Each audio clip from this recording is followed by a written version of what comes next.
Hey everyone, we're just down the road from our brewery at Chalice Vineyards, which is at Iris, and we're talking about our new beer, Terroir Chardonnay, and this beautiful vineyard is where we sourced our Chardonnay juice for this beer.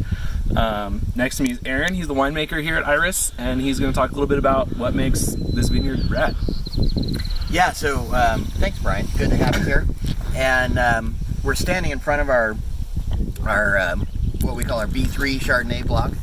It's clone 76 of Chardonnay. And just a little brief story on that. The 76 clone is one of a number of clones of Chardonnay that were selected in Dijon, France, at the university there. So it's a French selection. The reason we use that is these clones from Dijon are known to ripen a little bit earlier than some clones of Chardonnay that were initially planted in Oregon and didn't work very well. So we have a very high elevation site here that's cold anyway. So we really need to use those early ripening clones to get ripe here, which we barely get ripe, even though they're earlier ripening.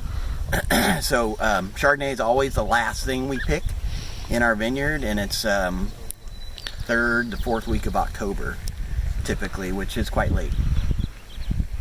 Nice. So what else do you guys have going on? What else are you growing?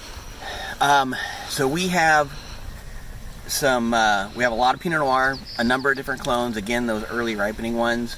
Behind us, or not behind us, but behind our cameraman, we have a new block of our vineyard with an even newer selection of Chardonnay. It's called Clone 548.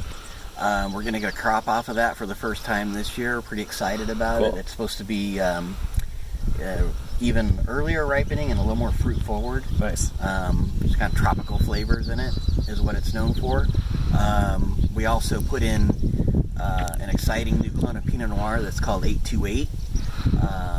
Supposed to have smaller berries, more intense flavor, lower yielding, and again, even earlier ripening than some of the older selections from Dijon. Cool. So we actually did 2 doses of Chardonnay in this beer, and one was from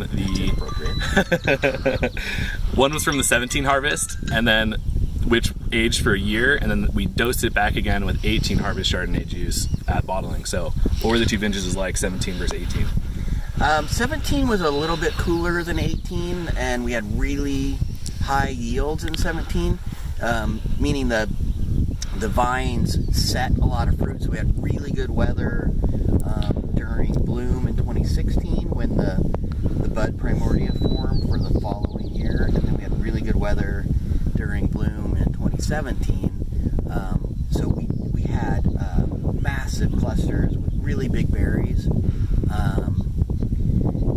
So just for a point of reference, typically clusters of Chardonnay will be 150 to 200 grams per cluster, and in 2017 those clusters were 400 to 500 grams. Oh wow, each. Nice. Yeah. And then how about 18?